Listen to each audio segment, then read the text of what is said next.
चतुर्थ अध्याय का प्रथम पाठ चल रहा है। स्त्री प्रत्यय का प्रकरण है। ङी प्रत्यय कल समाप्त हो चुके थे।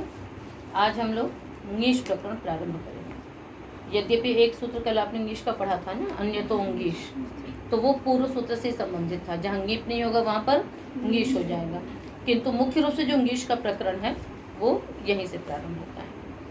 सूत्र उसका शीत गौरादिभ्यश्च। शीत गौरादिभ्यः अव्ययपदम। समास करेंगे। श इत्यस्य स शीत गौर आदिर येषां ते नहीं शीत च गौरादयश्च इति शीत गौरादयः तेभ्यः शीत गौरादिभ्यः। फिर से बोलिए समास आप लोग। श इत्यस्य स शीत गौर आदिर येषां ते गौरादयः शीत च गौरादयश्च इति शीत गौरादयः तेभ्यः शीत गौरादिभ्यः। तो पहले बहुव्रीहि समास किया दोनों में, उसके बाद फिर द्वंद्व समास कर लिया। अर्थ करेंगे सूत्र का। शीद्भ्यः प्रातिपदिकेभ्यः गौरादिभ्यश्च प्रातिपदिकेभ्यः। गौरादिभ्यश्च अर्थात गौरादि गण पठितेभ्यः। गौरादिभ्यः का मतलब क्या हो गया? गौरादि गण पठितेभ्यः प्रातिपदिकेभ्यः स्त्रियां ङीश प्रत्ययः परश्च भवति। हाँ बोलो, कौन दी क्या अर्थ हो सूत्र का?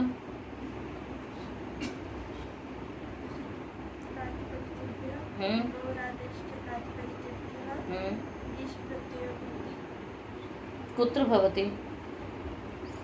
कदा? स्त्रियां। फिर से बोलिए अर्थ एक बार।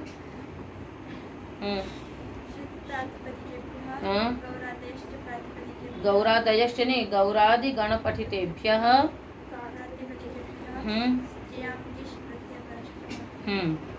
ठीक है। शीत प्रातिपदिकेभ्यः अर्थात शकार इत गया है जिसका, ठीक है ना।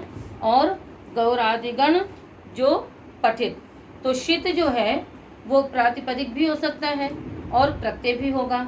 तो शीत प्रत्यय जब मिल जाएगा, जैसे मान लीजिए कोई कृत प्रत्यय है, तो कृत प्रत्यय में यदि कोई शीत प्रत्यय है तो कृदंत की प्रातिपदिक संज्ञा हो जाएगी। तो इस प्रकार से वो क्या बन जाएगा? शीत प्रातिपदिक बन जाएगा। कोई प्रातिपदिक अलग से शीत नहीं है, किंतु शीत प्रातिपदिक बनेगा कैसे? यदि कोई कृत संज्ञक प्रत्यय यदि हुआ है तो तदंत की प्रातिपदिक संज्ञा होगी, तो प्रातिपदिक क्या कहलाएगा? शीत कहलाएगा। वो क्या कहलाएगा? शीत प्रातिपदिक कहलाएगा। इसी प्रकार से मान लीजिए जैसे कोई तद्धित प्रत्यय ही था, अभी आपने क्या था? प्राचाम इष्फस् तद्धितः। तो यदि कोई शीत तद्धित प्रत्यय है तो तद्धितांत की प्रातिपदिक संज्ञा हो जाएगी, इससे फिर वो शीत प्रातिपदिक हो जाएगा। तो वैसे शीत जो होंगे वो प्रत्यय होंगे। शीत क्या होंगे? प्रत्यय होंगे। किंतु तदंत शब्द की यदि प्रातिपदिक संज्ञा हो जाएगी, या तो कृदंत होंगे या फिर तद्धितांत होंगे, तो वो प्रातिपदिक क्या कहलाएंगे? शीत प्रातिपदिक कहलाएंगे।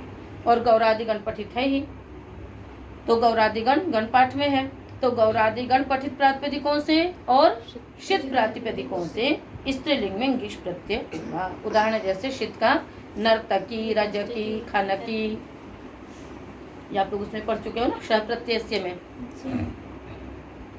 तो शिल्पिनी शुन से क्या हुआ? नृत्य गात्र विक्षेपे धातु थी। शिल्पिनी शुन से शुन प्रत्यय किया आपने, वो का बचा अक, नर्तक बना लिया। अब शुन क्योंकि शीत है इसलिए स्त्रीलिंग में क्या बन जाएगा? ङीश होकर के नर्तक ई यचिभम यस्यति च नर्तकी। इसी प्रकार से रजकी, खनकी, ये सारे शब्द बन जाएंगे। और गार्ग्यायनी, वात्स्यायनी भी आपने पढ़ा था। प्राचाम श्वस तद्धितः है। पहले आपने क्या प्रत्यय किया था? पहले आपने यह प्रत्यय किया, फिर उसके बाद उसमें आपने श प्रत्यय किया यंत से, फिर उषित होने के कारण से वहाँ पर ङीश हो गया, तो बन गया गार्ग्यायनी वात्स्यायनी। सिद्धि भी आपने पढ़ ली थी। इस प्रकार से उसमें यकार का लोप होता है ना, सूर्य तिष्यागत से मत्स्या नामी उपधाया से, तो सिद्धि आप लोग फिर से देख लीजिएगा। तो गार्ग्यायनी वात्स्यायनी। गौरादिगण पठित प्रातिपदिक है, जैसे गौर, मत्स्य है ना, तो गौरी, मत्स्य, तो मत्स्य प्रातिपदिक है। क्या है प्रातिपदिक आपका? मत्स्य। ठीक है। मत्स्य आगे क्या रखोगे? ङीश। ङीश का क्या बचेगा? ई। अब यहाँ पर फिर वही आप कर लेंगे, ये चिभम से भाषंज्ञा करेंगे और उसके बाद फिर वही सूर्य तिष्यागत से मत्स्यानाम ये उपधाया, उससे क्या हो जाएगा? यकार का लोप हो जाएगा। पहले तो अकार का लोप करेंगे, और उसके बाद फिर यकार का लोप करके क्या बच जाएगा? मत्स्य, मत्स्य हलंत बचेगा और ई इसमें मिल जाएगा तो मत्स्य बन जाएगा। और उसमें हलस तद्धित तस्य से यकार का लोप करेंगे। चलिए, वो तो गार्गी में करते हैं, गार्ग्यायनी में आवश्यकता ही नहीं है, गार्ग्यायनी में आवश्यकता नहीं है। ठीक है, आगे चले। जानपद कुंड गोणस्थल भाज नाग काल नील कुश कामुक कबरात नृत्यमत्रा वपना कृत्रिमा श्राणा स्थौल्य वर्णानाच्छादना यो विकार मैथुनेच्छा केशवेशेषु। तो जानपद कुंड गोणस्थल भाज नाग काल नील कुश कामुक कबरात पंचमी का एक वचन। वृत्त्यमत्रा वपना कृत्रिमा श्राणा स्थौल्य वर्णानाच्छादना यो विकार मैथुनेच्छा केशवेशेषु सप्तमी का बहुवचन। ठीक है, अब हम इसका समास करेंगे। पहले तो समास करिए। जानपदश्च, इससे जब आप लोग अष्टधी बुलवाते हो तो जानपद मना करके हम लोग क्या कहते हैं? जानपद एक साथ होगा। जैसे जनपद शब्द हुआ, जनपद का ही क्या बन गया? जानपद। तो जानपदश्च कुंडश्च गोणश्च स्थलश्च राजश्च नागश्च कालश्च नीलश्च कुशश्च कामुकश्च कामुकश्च कबराच्च कबरश्च इति कबरम तस्मात् कबरात्। समाहार द्वंद्व समास हो गया। उधर आगे देखिए क्या निकलेगा? वृत्तिश्च अमत्रंच आवपनंच अकृत्रिमाच श्राणाच स्थौल्यंच वर्णश्च अनाच्छादनंच अयोविकारश्च मैथुनेच्छाच केशवेशश्च इति केशवेशाः तेषु केशवेशेषु। फिर से करिए वृत्त्यमत्रा का। वृत्तिश्च अमत्राच अमत्रंच अमत्रंच अवपनंच आवपनंच। आप लोगों को मैं बार बार बताती हूँ क्योंकि शब्दों के लिंग का नहीं समझ में आता यदि, तो वहाँ पर जब मैं बोलती हूँ उसमें ऊपर बिंदी लगा लिया करो जहाँ पर नपुंसक लिंग है, बाकी शेष अपने आप समझ में आ जाएगा। चलिए।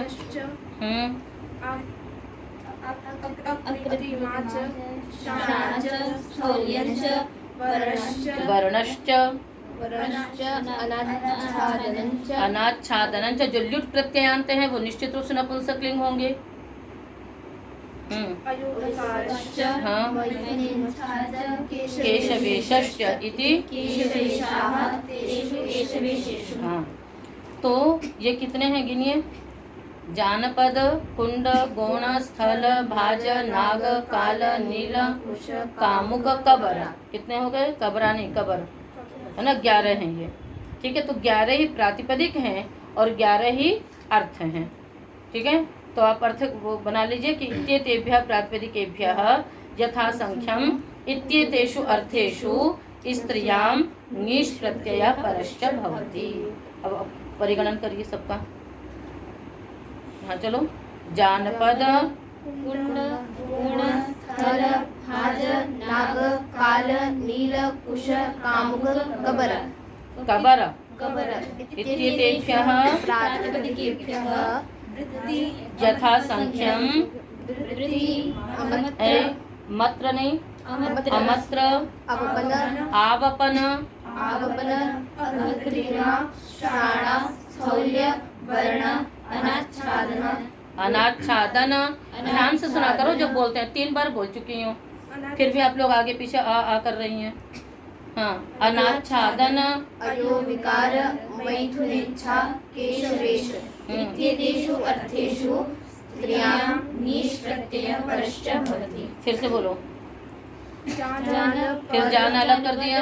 जानपद कुंड गोण स्थल भाज नाग काल नील कुश कामुक कबर इत्येतेभ्यः प्रातिपदिकेभ्यः यथा संख्यम वृत्ति अमत्र आवपन अकृत्रिमा श्राणा स्थौल्य वर्ण अनाच्छादन अयोविकार मैथुनेच्छा केशवेश इत्येतेषु अर्थेषु स्त्रियां ङीष् प्रत्ययः परश्च भवति।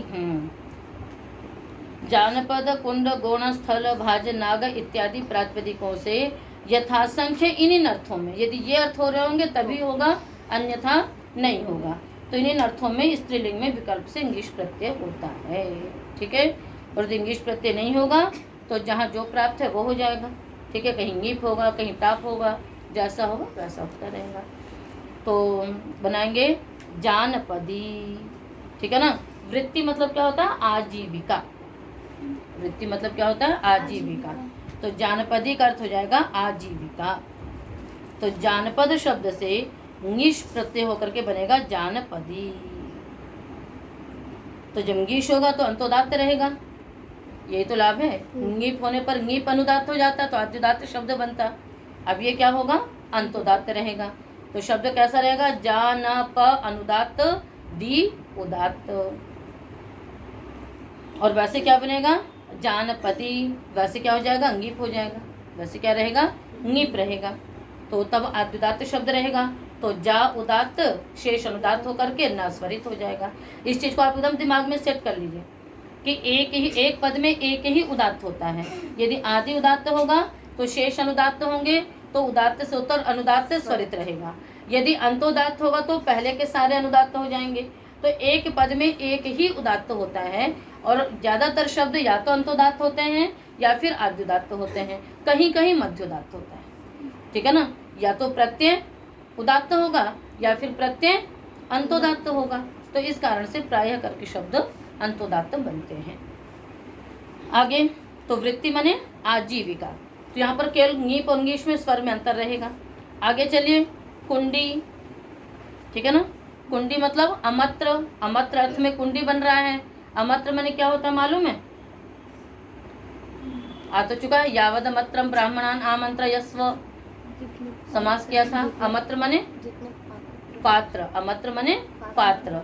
तो कुंडी जब किसी पात्र को कहना होगा तो हम कुंडी बोलेंगे, और वैसे क्या बोलेंगे? कुंडा, सामान्य रूप से।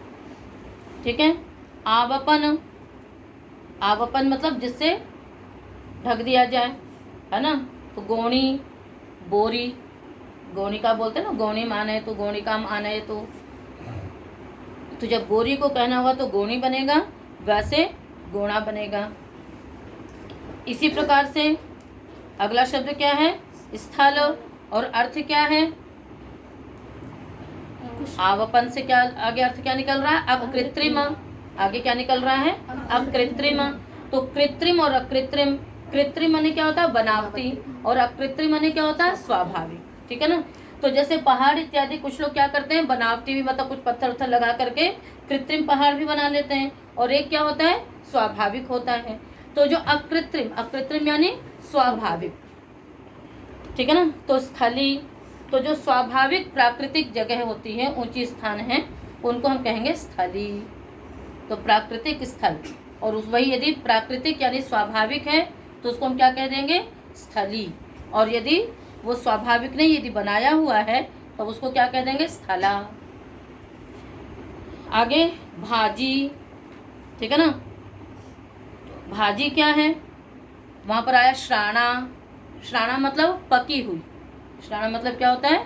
पकी हुई। श्राप आके धातु से तब प्रत्यय करके श्राण शब्द बनता है। स्त्रीलिंग में क्या हो जाएगा? श्राणा।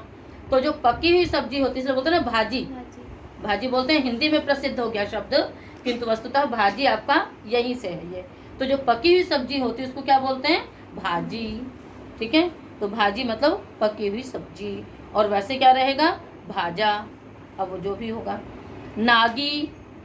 ठीक है ना। नागी का अर्थ क्या हो जाएगा? बोल आगे देखो, अर्थ क्या? स्थौल्य।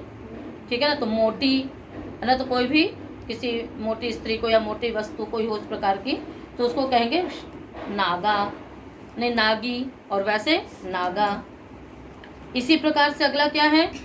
स्थौल्य। आगे है वर्ण। वर्ण माने, वर्ण मतलब रंग। तो काली। तो यदि मतलब वर्ण के रूप में यदि कोई है तो उसको हम काली बोलेंगे, और वैसे काला। काली, काला। नीली, है ना। अनाच्छादन। आच्छादन माने ढकना। ठीक है ना। और अनाच्छादन, तो अनाच्छादन में और कोई भी चीज आ सकती है। तो ये औषधि विशेष का नाम है नीली। औषधि विशेष के लिए प्रयोग होगा नीली। ठीक है ना। और कुशी अयो विकार, आया मतलब लोहा, तो जो हल्की फाल होती है ना उसको कहने के लिए कुशी का प्रयोग करेंगे। जो लोहे की फाली होती है हल्की उसको कहेंगे कुशी, ठीक है। और आगे क्या है, कामुकी है ना, कामुक शब्द है तो मैथुन इच्छा, ठीक है ना, यानी मतलब वासना युक्त कामुक स्त्री, उसको कहेंगे कामुकी। और उसके बाद है अगला शब्द आपका कबर, तो कबरी अर्थात केश विशेष का है ना, मतलब चित्र विचित्र केशों को बनाने वाली, मतलब सामान्य चोटी नहीं बल्कि कुछ उसमें चित्र विचित्रता जो करती रहे उसको कहेंगे कबरी, तो केश विशेष। तो समझ में आ गया कि ये शब्द थे, तब विशिष्ट अर्थों में ही इंग्लिश प्रत्यय होगा और अन्यत्र सब जगह टाप हो रहा है केवल जानपदी को छोड़ करके। तो जब टाप होगा तो अन्य अर्थ रहेंगे और जब ये अर्थ विशेष रहेंगे तो ये अर्थ हो जाएगा, ठीक है ना। तो जनपद शब्द जो आपका यहाँ पर उत्साह दिव्यों से हम प्रत्यय करके जानपद बनाते हैं और फिर उसी से ही एक बार इंग्लिश करेंगे एक बार वो कर लेंगे। आगे चलिए, शोणात प्राचाम, शोणात पंचमी का एक वचन, षष्ठी का बहुवचन। ङीश की अनुवृत्ति है, अनुपसर्जनात् की है और स्त्रियां प्रातिपदिकात् प्रत्यय परश्च।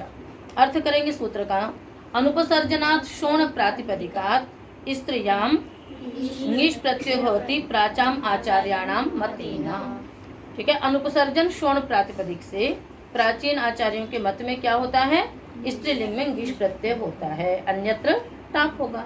तो शोणी शोणा, शोणी हो गया लाल घोड़ी, तो पाणिनि के मत में तो टाप होगा और पाणिनि से प्राचीन जो आचार्य हैं उनके मत में क्या होगा, स्त्रीलिंग में ङीश बनेगा, तो शोणी शोणा। वो तो गुणवचनात्, हाँ जी चलिए, वो तो गुणवचनात् को पदच्छेद करिए। वाह शाबाश,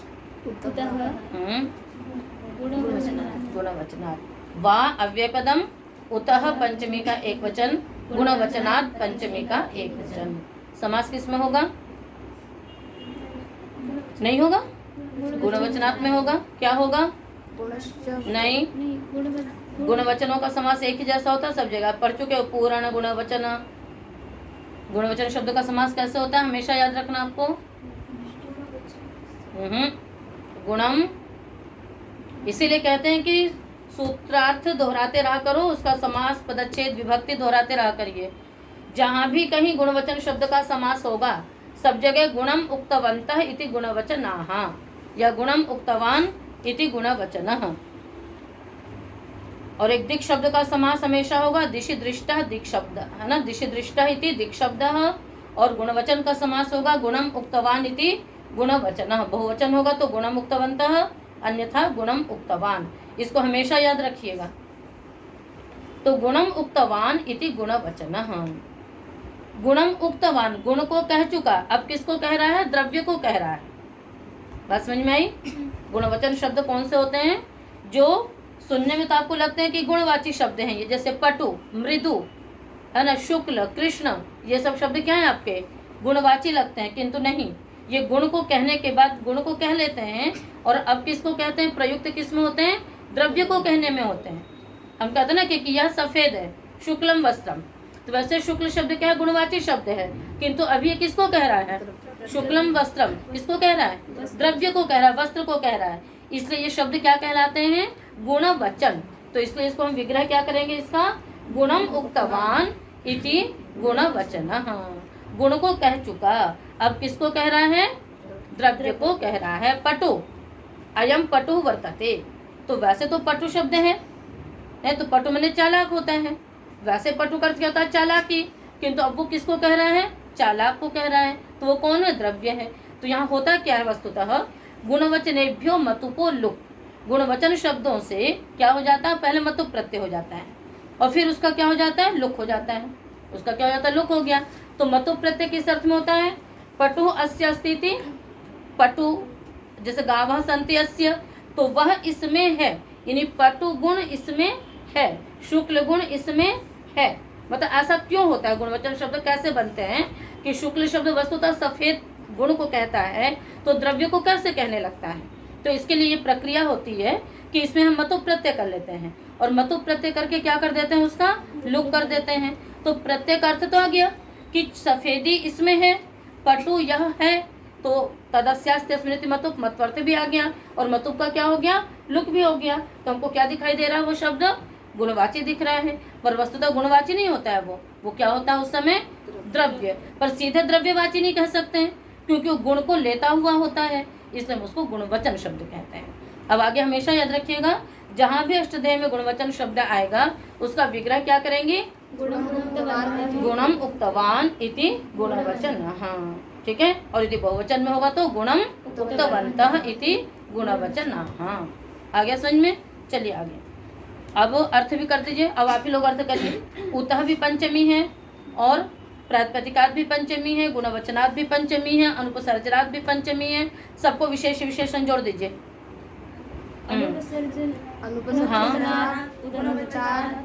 पहले उकारांतात लगा लो, अनुपसर्जनात्, उकारांतात, गुणवचनात्, प्रातिपदिकात्, स्त्रियां लीश प्रत्ययः परस्य भवति विकल्पेन। ठीक है, उकारांतात, अनुपसर्जनात्, गुणवचनात्, प्रातिपदिकात्, स्त्रियां ङीष् प्रत्ययः परस्य भवति विकल्पेन। ङीष् प्रत्यय होता है विकल्प से, किनसे, जो उकारांत गुणवचन शब्द हैं। अब ढूंढो उकारांत गुणवचन शब्द। पटु अभी मैंने बोला ही था, और मृदु, तो क्या बन जाएगा, पट्वी पटुहु, मृद्वी मृदुहु। तो पटुहु भी बन जाएगा स्त्रीलिंग में और पट्वी भी बन जाएगा। इयम पट्वी अस्ति, इयम पटुहु अस्ति। पट्वी माने चालाक स्त्री, चालाक बालिका जो भी हो सकता है, और मृद्वी मतलब कोमल स्वभाव वाली। तो सिद्धि में तो कुछ दिक्कत नहीं है। पटु आगे ङीश, पटु ई यणादेश हो गया पटवी, और जब ङीश नहीं होगा तो बस पटु आगे सो पटु बन जाएगा। बहुवादिभ्यश्च, वाक्य निवृत्ति चलेगी आपकी अगले सूत्र तक। अर्थ करेंगे, बहुवादिभ्य प्रातिपदिकेभ्यः, बहुवादिभ्य अनुपसर्जनेभ्यः प्रातिपदिकेभ्यः स्त्रियां विकल्पेन ङीष् प्रत्ययः परश्च भवति। है ना, बहुवादी अनुपसर्जन प्रातिपदिकों से स्त्रीलिंग में ङीष् प्रत्यय होता है और वह परे होता है। उदाहरण बना लीजिए, बह्वी बहुहु। एक बार ङीष् होगा तो बह्वी, नहीं होगा तो बहुहु। नित्यम छंदसी, नित्यम प्रथमा का एक वचन, छंदसी सप्तमी का एक वचन। बहुवादिभ्य की वृत्ति है, ङीष् की है, वाक्य तो आएगी नहीं इसमें क्योंकि नित्यम कह दिया। बहुवादिभ्यः अनुपसर्जनेभ्यः प्रातिपदिकेभ्यः, सब लोग बोलिए, एक साथ बोलिए, एक स्वर से बोलिए।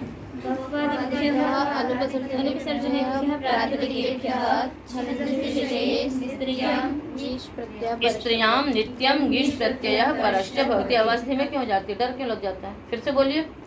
बहुवादिभ्यः अनुपसर्जनेभ्यः प्रातिपदिकेभ्यः छंदसि विषये स्त्रियां नित्यं ङीष् प्रत्ययः परश्च भवति। हिंदी में क्या अर्थ हुआ, बहुवादी अनुपसर्जन प्रातिपदिक छंदसि विषय में नित्यं ङीष् प्रत्यय होता है, ङीष् प्रत्यय होता है और वह परे होता है।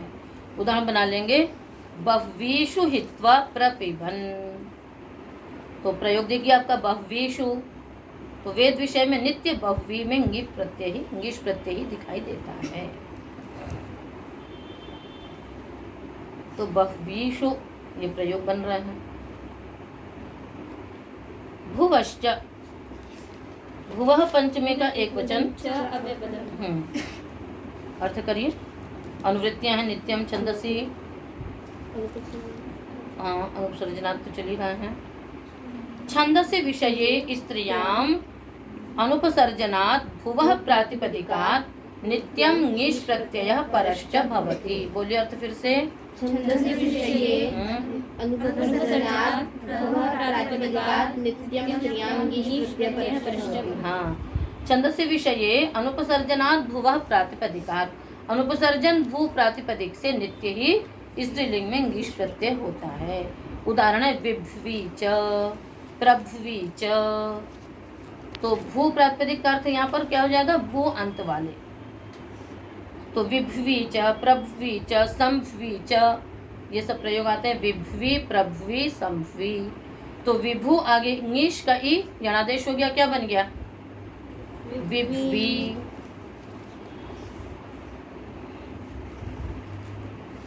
पुंयोगादाख्यायाम। अच्छा, विभु प्रभु शब्द कैसे बनते हैं पता है?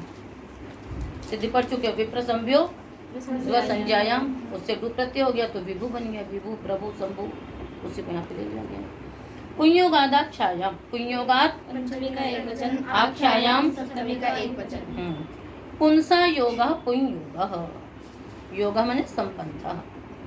तो पुंसा योगः अर्थात संबंधः इति पुंयोगः, तस्मात् पुंयोगात्।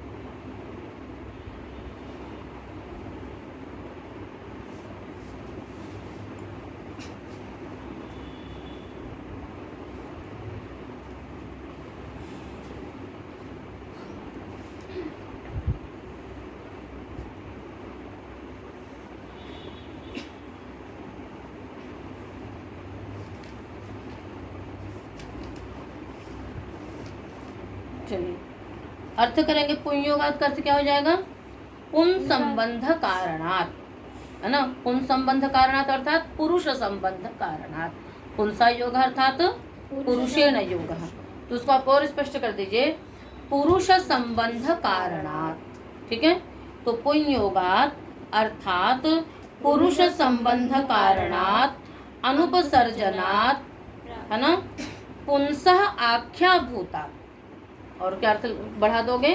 पुरुष संबंध कारणात् अनुपसर्जनात् पुंसः आख्याभूतात् अदन्तात् प्रातिपदिकात् स्त्रियां ङीष् प्रत्ययः परश्च भवति। फिर से अर्थ बोलिए। अर्थात पुरुष संबंध कारणात् अनुपसर्जनात् पुंसः आख्याभूतात् अदन्तात् प्रातिपदिक। फिर से बोलिए, ध्यान से सुना करो। एक एक शब्द को ध्यान से सुनिए कि किस किस की वृत्ति है, कौन कौन से शब्द बैठ रहे हैं यहाँ पर। पुंयोगात अर्थात पुरुष संबंध कारणात् अनुपसर्जनात् पुंसः आख्याभूतात् आख्याभूतात् अदन्तात् प्रातिपदिकात् स्त्रियां ङीष् प्रत्ययः परश्च भवति। हाँ, आप पुंसः आख्याभूतात् को पहले भी लगा सकते हो, है ना। पुरुष संबंध कारणात् पुंसः आख्याभूतात् अदन्तात् अनुपसर्जनात् प्रातिपदिकात् स्त्रियां ङीष् प्रत्ययः परश्च भवति। फिर से बोलिए एक बार। पुंयोगात् अर्थात पुरुष संबंध कारणात् पुंसः आख्याभूतात् अदन्तात् प्रातिपदिकात् अनुपसर्जनात् प्रातिपदिकात् स्त्रियां ङीष् प्रत्ययः परश्च भवति। हाँ, कहते हैं पुरुष संबंध, मतलब पुंयोग का अर्थ हो गया पुरुष संबंध कारणात्, है ना। मतलब वो स्वयं में वो चीज नहीं है, अपितु हाँ पुरुष के संबंध के कारण से पुंसः आख्याभूतात्, किंतु वो शब्द पहले पुल्लिंग को कह चुका हो। पुंसः आख्याभूतात् मतलब क्या हो गया कि वह शब्द पहले पुल्लिंग को कह चुका हो और अब पुरुष के संबंध के कारण से वह स्त्रीलिंग में वर्तमान है। ऐसे अदंत अनुपसर्जन प्रातिपदिक से स्त्रीलिंग में ङीष् प्रत्यय होता है। अर्थ सुनने में वैसा लग रहा है, पर जब आप इसका उदाहरण देखेंगे तो आपको बहुत आसानी से समझ में आ जाएगा। ठीक है, जैसे एक शब्द है गणक। गणक मतलब होता है ज्योतिषी। ठीक है, तो गणक शब्द ऐसा है जो पुरुष को कह चुका है। पुरुष किसको? मतलब पुरुष ज्योतिषी को कह चुका है। अब उस पुरुष के संबंध के कारण से वो शब्द स्त्रीलिंग में है, यानी गणक की स्त्री। तात्पर्य क्या हो गया? गणक की स्त्री। अब वो स्वयं में गणक नहीं है, यानी स्वयं में वो ज्योतिषी नहीं है, किंतु क्योंकि उसका पुरुष यानी उसका पति ज्योतिषी है, तो उस पुरुष के संबंध के कारण से, पुरुष के संबंध के कारण से, किंतु वो पुरुष की आख्याभूत हो चुका है। वो शब्द पहले पुल्लिंग में विद्यमान हो चुका है। ऐसा शब्द नहीं लेना कि जो पुल्लिंग में रहता ही ना हो, तो पुल्लिंग में रह चुका। और अदंत भी है, गणक शब्द अदंत है, अनुपसर्जन है और पुंसः आख्याभूत है। और अब उसके संबंध के कारण से स्त्रीलिंग में हम क्या कर रहे हैं? ङीष् प्रत्यय करेंगे। आगे समझ में? तो गणकस्य स्त्री इति गणकी। और यदि स्वयं में वो ज्योतिषी है तब गणकी नहीं बनेगी, तब वो क्या बनेगी? गणिका। जैसे तुम लोग एक उस चीज को लो कि जैसे लोग में बोलते हैं पंडिताइन, तो पंडिताइन वो स्वयं में पंडिता नहीं है, क्योंकि वो पंडित की स्त्री है, इसलिए वो क्या कहलाती है? पंडिताइन। और जो स्वयं में पंडिता होती है वो तो पंडिता कहलाती है। बिल्कुल सेम वही चीज यहाँ पर आपको संस्कृत में समझ लेना है। इसी प्रकार से पृष्ठी, पृष्ठ माने नेता। अब वो स्वयं में नेता नहीं है, किंतु नेता की वो स्त्री है, इसलिए वो क्या कहलाएगी? पृष्ठी। महामात्री, महामात्र माने, महामात्र किसको कहते हैं? प्रधानमंत्री।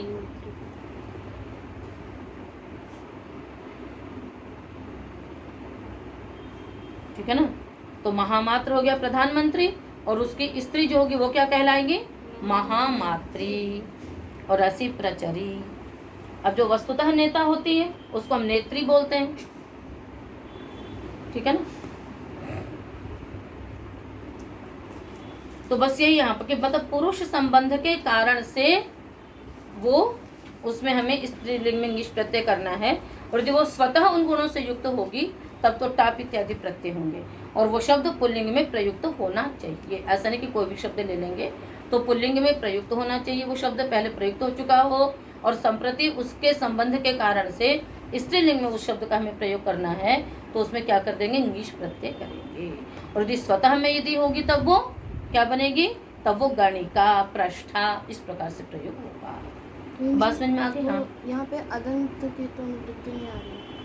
अदंत चला आ रहा है कहाँ से? अजाद्य स्टाप से, है ना? तो जहाँ जहाँ जहाँ कोई अन्य शब्द आ जा रहे थे वहाँ नहीं बैठा रहे थे, और जहाँ नहीं आ रहे थे वहाँ पर बैठा लेंगे, वहाँ पर उसको उपस्थित कर लेंगे। तो सिद्धियों में तो कोई दिक्कत नहीं है। गणक शब्द से इंगिश के यचिवम यस्ति च गणक की पृष्ठ इत्यादि बनते चले जाएंगे। ठीक है ना? आगे इंद्र वरुण भव शर्व रुद्र मृड हिमारण्य यव यवन मातुलाचार्याणाम मानुक। ठीक है? इंद्र वरुण भव शर्व रुद्र मृड हिमारण्य यव यवन मातुलाचार्याणाम षष्ठी का बहुवचन, आनुक प्रथमा का एक वचन। अनुवृत्तियां हैं, पुंयोगात की अनुवृत्ति है, इसे 49 तक जाएगी। ठीक है? बाकी अनुपसर्जनेभ्यः आएगा, बाकी तो यहाँ पर शब्द परिगणित कर दी इसलिए अदंत नहीं बैठाएंगे। अर्थ करेंगे सूत्र का। इंद्र वरुण, समास कर लीजिए पहले। इंद्रश्च वरुणश्च भवश्च सर्वश्च रुद्रश्च मृडश्च हिमारण्यश्च हिमारण्यश्च नहीं, हिम अलग अरण्य अलग। हिमश्च अरण्यंच अरण्यंच यवश्च यवनश्च मातुलश्च आचार्यश्च इति आचार्याः तेषाम् आचार्याणाम। फिर से बोलिए। इंद्रश्च वरुणश्च भवश्च सर्वश्च रुद्रश्च मृडश्च हिमश्च आरण्यश्च अरण्यश्च यवश्च आरण्य क्यों निकाल रहे हो? अरण्य निकालो। अरण्यश्च यवश्च यवनश्च मातुलश्च आचार्यश्च इति आचार्याः तेषाम् आचार्याणाम्। तेषाम् आचार्याणाम। कौन सा समास? इतर। चलिए अर्थ करिए सूत्र का। इंद्र वरुण भव शर्व रुद्र मृड हिम अरण्य यव यवन मातुल आचार्य इत्येतेभ्यः पुंयोगात् स्त्रियां वर्तमानेभ्यः इत्येतेभ्यः पुंयोगात् स्त्रियां वर्तमानेभ्यः प्रातिपदिकेभ्यः अनुपसर्जनेभ्यः प्रातिपदिकेभ्यः ङीष् प्रत्ययः परश्च भवति। तत्संयोगेन आनुक आगमश्च भवति। तत्संयोगेन आनुक आगमश्च भवति। ठीक? इंद्र वरुण भव शर्व रुद्र मृड हिम अरण्य यव यवन मातुल आचार्य, ये शब्द पुंयोग से स्त्रीलिंग में होने चाहिए। किस में होने चाहिए? पुंयोग से स्त्रीलिंग में होने चाहिए। तो इनसे भी क्या होता है? ङीष् प्रत्यय होगा, और तत्संयोग से आनुक आगम भी होगा। तो इंद्रस्य पत्नी इति इंद्राणी। ठीक है ना? इसी प्रकार से वरुणस्य पत्नी इति वरुणानी, भवस्य पत्नी इति भवानी। बनाते जाओ। शर्वाणी इति शर्वाणी शर्वाणी या शर्वाणी?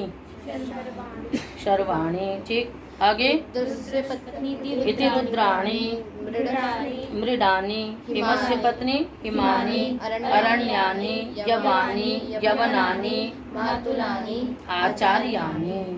ठीक है, तो यहाँ पर देखिए इंद्राणी तो इंद्र की स्त्री हो गई, और वरुणानी वरुण की स्त्री हो गई, भवानी भव कहते हैं शिव को, है ना, तो शिव की जो पत्नी हो गई पार्वती, उसको क्या कहेंगे भवानी, और मृडानी मृड नामक कोई भी व्यक्ति है उसकी जो स्त्री होगी उसको क्या कहेंगे मृडानी।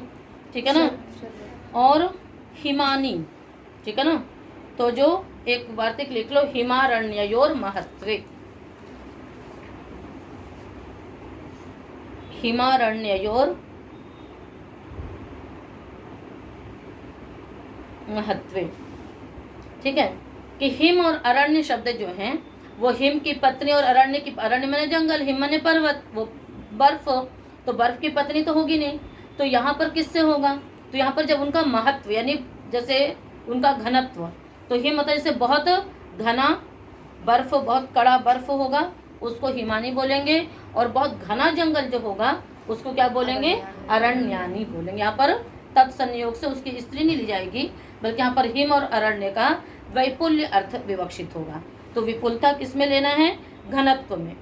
ठीक है ना, तो हिमानी किसको कहेंगे कि मतलब ऐसा बर्फ जो इतना कड़ा इतना घना कि जो कि कभी पिघलता ही नहीं है, जैसे हिमालय का, है ना, तो उसको क्या कहेंगे हिमानी। ऐसे बहुत घना जंगल तो उसको भी क्या कह देंगे अरण्यानी। और उसके बाद फिर है यव शब्द, तो यवात दोषे, यवात दोषे, यव शब्द से भी यव तो जौ होता है, तो जौ की तो पत्नी यहाँ पर नहीं कहलाएगी, तो दुष्ट दुष्ट यवः यवानी। तो दुष्ट यव कौन होगा जिस जौ के अंदर आटा ना हो, जिस कई बार ऐसा होता है ना कि अंदर से फुसफुस रह जाता है एकदम, तो जो जिस जौ में आटा होगा तो पूरा होगा, और जिसमें आटा नहीं होगा तो वो छोटा छोटा हो जाएगा। और फिर जो अजवाइन होती है वो भी उसी की तरह देखने में लगती है, इसलिए उसको भी क्या कह देते हैं यवानी। अजवाइन की संस्कृत क्या होती है यवानी। और जो दुष्ट यव होता है जिसके अंदर आटे का अंश ना हो उसको भी क्या कह देते हैं यवानी। अब उसके सादृश्य से हम लोग अजवाइन को भी क्या कह देते हैं यवानी। आ गया समझ में, तो ये यवानी हो गया, यवात दोषे। और यवनानी, यवनात् लिप्याम, यवनात् लिप्याम, यवनों की जो लिपि, यवन से होगा किंतु उनकी लिपि को कहने में होगा, तो यवनात् लिप्याम यानी यवनों की जो लिपि है उर्दू उसको कहेंगे यवनानी। बाकी मातुलस से स्त्री मातुलानी मामी, और आचार्य से स्त्री आचार्यानी। यहाँ पर आचार्यात अणत्वम च, एक ये भी वार्तिक है, आचार्यात अणत्वम च, यहाँ पर अणत्व होना चाहिए ना, आचार्याणी बनना चाहिए, किंतु अणत्व नहीं होगा, आचार्यानी ऐसा ही प्रयोग रहता है। ठीक है, शर्व है शर्व का मतलब शर्व कहाँ गया, हाँ शर्व का वही, शर्व भी वही है, शिव है, शिव का नाम है शर्व, तो शर्वस्य स्त्री थी शर्वाणी, वही शिव की जो पत्नी वही शर्वाणी, रुद्र की पत्नी रुद्राणी मृडानी। तो समझ में आ गया। तो ये दोनों सूत्र पुंयोग संबंध से स्त्रीलिंग में वो शब्द विद्यमान होंगे तभी वो प्रत्यय होंगे, और बाकी हिम अरण्य यव यवन इन चारों के अलग अलग अर्थों में ये प्रत्यय होंगे। और सर्वत्र अनु का आगम हो गया तो कैसे बन गया आपका शब्द, जैसे इंद्र था, ठीक है, इंद्र से आपने क्या किया आनु किया, आनु का क्या बचा आन, आगे ई, तो आनु किसमें मिल गया, तो इंद्र आ है, आकाश में दीर्घ लग जाएगा, इंद्रान णत्व हो जाएगा, इंद्राण ई इंद्राणी, तो सब जगह क्या हो जाएगा आकाश में दीर्घ लगेगा, जिससे कि वो दीर्घ संधि होकर के मिल जाएंगे, उसके बाद फिर आगे का कार्य हो जाएगा। क्रीतात कर्ण पूर्वात, क्रीतात पंचमी का एक वचन, कर्ण पूर्वात पंचमी का एक वचन। कर्णम पूर्वम अस्मिनिति कर्ण पूर्वः तस्मात् कर्ण पूर्वात्, बहुव्रीहि समास हो गया। अनुवृत्तियां हैं ङीश, अतः अनुपसर्जनात् स्त्रियां प्रातिपदिकात् प्रत्ययः परश्च, सभी वही जो पीछे से चले आ रहे हैं। अर्थ करेंगे कर्ण पूर्वात् क्रीत शब्दांतात् अनुपसर्जनात् अदंतात् प्रातिपदिकात्, बोलिए आप सब, करणपूर्वात् क्रीत शब्दात् क्रीत शब्दांता, जब मैं बोलती हूँ तो ध्यान से सुना करो, फिर से बोलो। करणपूर्वात् क्रीत शब्दान्तात् अनुपसर्जनात् कहाँ गया? अनुपसर्जनात् अदंतात् प्रातिपदिक, फिर से बोलिए। करणपूर्वात् क्रीत शब्दान्तात् अनुपसर्जनात् अदन्तात् प्रातिपदिकात् स्त्रियां नीश प्रत्ययः परश्च भवति। हाँ, कहते हैं करण पूर्व कृत शब्दांत अनुपसर्जन अदंत प्रातिपदिक से स्त्रीलिंग में ङीश प्रत्यय होता है। उदाहरण है वस्त्रकृति, वसनकृति।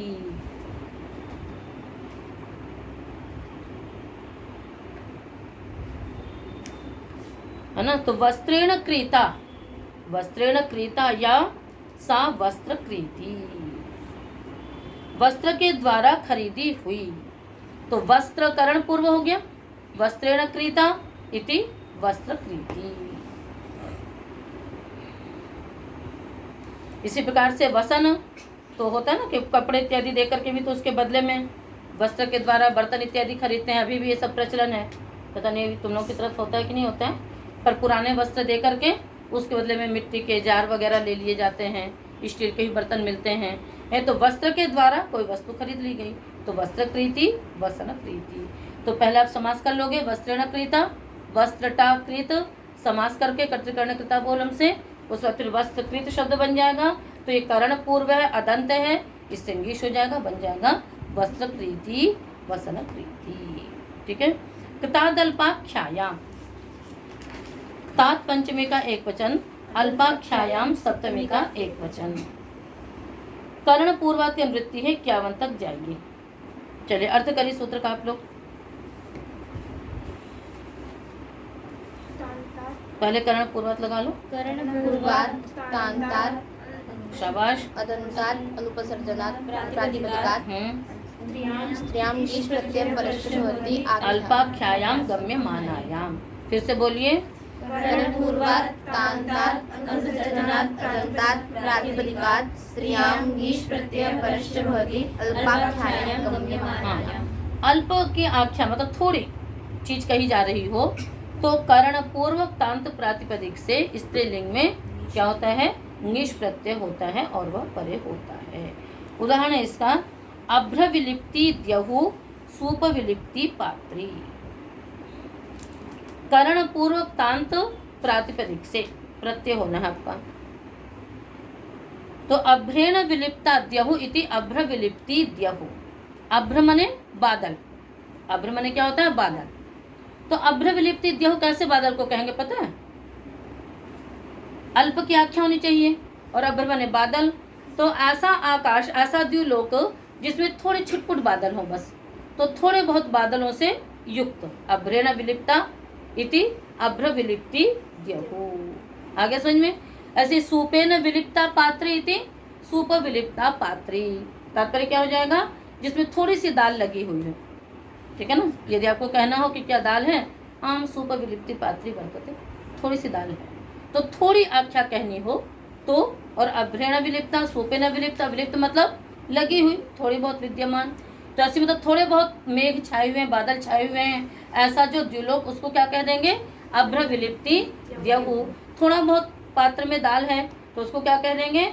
सूप विलिप्ति पात्री। ठीक है। तो स्त्रीलिंग में हो गया, हो रहा है तो सूप विलिप्ति पात्री। ठीक है ना। सूप विलिप्ति कंसिका, सूप विलिप्ति स्थालिका, आप कुछ भी प्रयोग कर सकते हैं स्त्रीलिंग के लिए। तो अल्प क्या कि तो थोड़ा गम्यमान हो रहा हो तो यहाँ पर हो जाता है। तो इस प्रकार से आपका ये इंग्लिश प्रकरण चल रहा है। आज इतना ही हम पाठ रखेंगे। तो सभी सूत्रों को ध्यान से देखिएगा। इन सूत्रों में सिद्धियों में बहुत विशेष नहीं है, थोड़ा थोड़ा समझने का है केवल कि गुणवचन शब्द क्या है, पुंयोग क्या है ना, करण पूर्व क्या है, अल्पाख्या क्या है। तो इन सबको थोड़ा सा समझना है, किंतु इस अर्थ में ये प्रत्यय होगा और उनका जो समास इत्यादि है उसको आपको दिमाग में स्थिर रखना होगा। तो आज का पाठ इतना ही शेष है।